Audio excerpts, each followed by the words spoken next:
Hi everyone, welcome to vision Aarav. जैसे आप सभी को पता है कि अभी री नेट एग्जामिनेशन होने जा रहा है फॉर द कॉमर्स पेपर 9 सितंबर को। इसीलिए एक सीरीज़ मैंने स्टार्ट की है, कॉमर्स हॉट टॉपिक सीरीज़, जहां पे आपको हर दिन एक इम्पॉर्टेंट टॉपिक मिलेगा। उसके शॉर्ट नोट्स आपको फ्री प्रोवाइड किए जाएंगे। तो आज का टॉपिक है international organisation and their headquarters.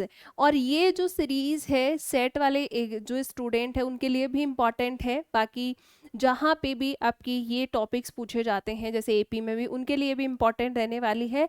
कल ऑलरेडी इसका एक सेशन मैंने ले लिया था, एडीआर एंड जेडीआर मैंने आपको बताया था।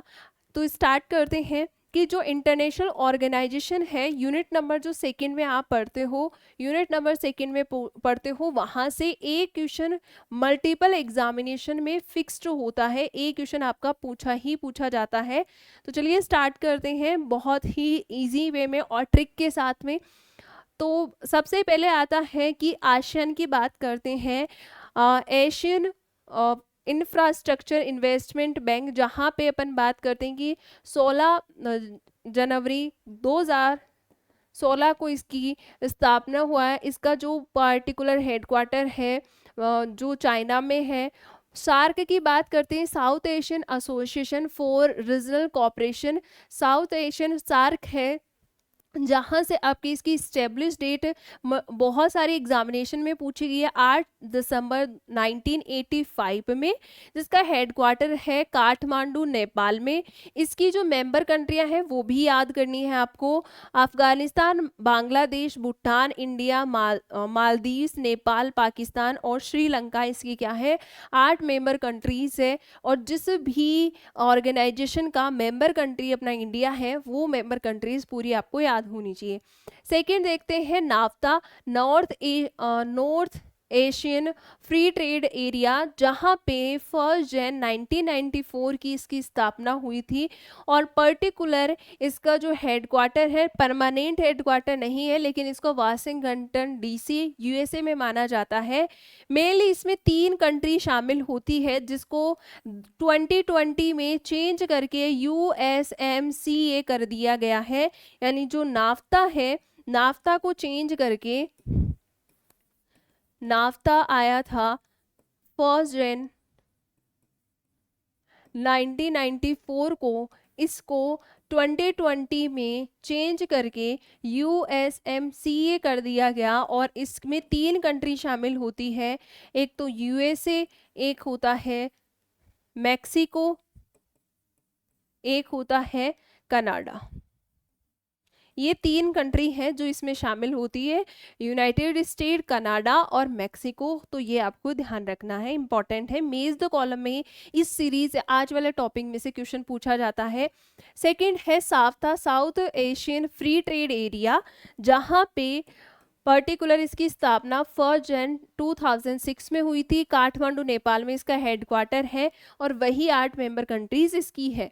फिर आता है ब्रिक्स, ब्रिक्स आया था जो पर्टिकुलर कंट्रीज के नाम पे ही स्थापित किया गया एक एसोसिएशन था।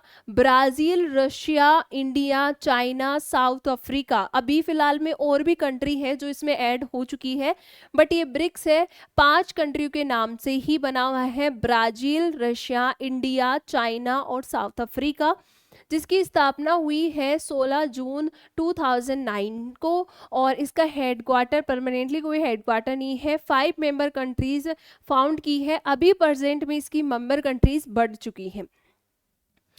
फिर नेक्स्ट टॉपिक आता है कि मेनली अगर आपको डायरेक्ट याद करना है, यूनाइटेड नेशन 1945 में स्थापित हुआ था, यूएनसी को 1945 में पेरिस फ्रांस में इसका क्या है, हेडक्वार्टर है। वर्ल्ड बैंक 1944 में वाशिंगटन डीसी में इसका क्या है, हेडक्वार्टर है। आईएमएफ 1944 में वाशिंगटन डीसी में हेडक्वार्टर है। 191 इसकी मेंबर कंट्रीज हैं। ब्रिटेन वुड कॉन्फ्रेंस हुई थी 1944 में, इंडिया में 1944 में, यूएसए में हुई थी 44 कंट्रीज के बीच में, तब इसको स्थापित किया गया था।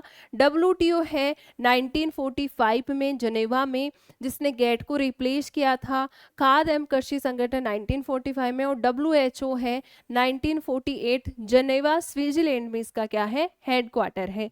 इसको आप डायरेक्ट ऐसे भी याद कर सकते हो, स्टेब्लिश डेट और इनका हेडक्वार्टर के रिगार्डिंग। ये शॉर्ट नोट्स आपको मिल जाएंगे।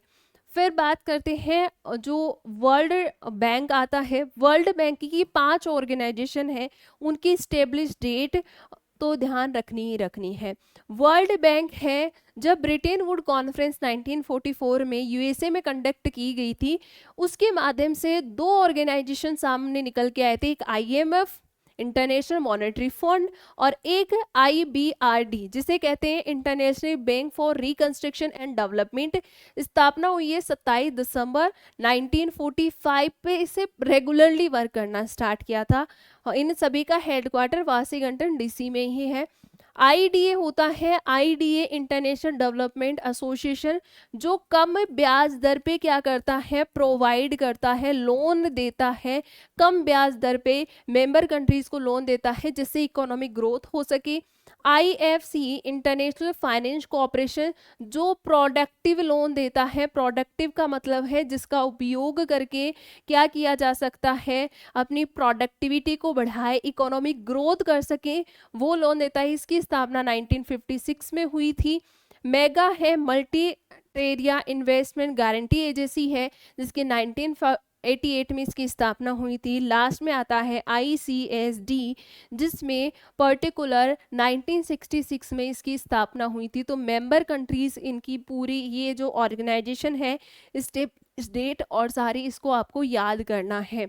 बाकी अगर आप स्टूडेंट प्रिपरेशन कर रहे हो, जो स्टूडेंट दिसंबर के लिए, तो पर्टिकुलर जुड़ सकता है मेरे साथ में विजन जेआरएफ की एप्लीकेशन के पेड बेचेस में, जहाँ पे पूरा कोर्स आपको स्ट्रक्चर वे में करवाया जाएगा और साथ ही साथ test series, e notes, PYQs, MCQs, practice notes, 1-to-1 doubts clearing sessions, ये भी आपको फ्री ऑफ कॉस्ट दिए जाएंगे। अभी विजन जेआरएफ पे 30% का ऑफ चल रहा है, राखी ऑफर, जिसमें आप इनरोल कर सकते हो। 6377486100 इन पे आप कांटेक्ट कर सकते हो, जहाँ पे आपको सपोर्ट टीम सारी चीज़ें समझा देगी। अगर आप कॉमर्स के विजन प्रो बैच में क्या करना चाहते हो, इनरोल करना चाहते हो, तो इन नंबर्स पे आप कांटेक्ट कर लीजिए। और साथ ही साथ आपको ऐसे ही अगर बाकी इम्पॉर्टेंट टॉपिक्स भी पढ़ने हैं तो कमेंट करके बताइए कि ये आपके लिए हेल्पफुल रहा आज का सेशन, और ऐसी ही सीरीज़ हमें आगे कंटिन्यू करनी है और ज़्यादा से ज़्यादा अपने साथियों को भी इसको शेयर करना। मिलते हैं नेक्स्ट सेशन में। Thank you so much.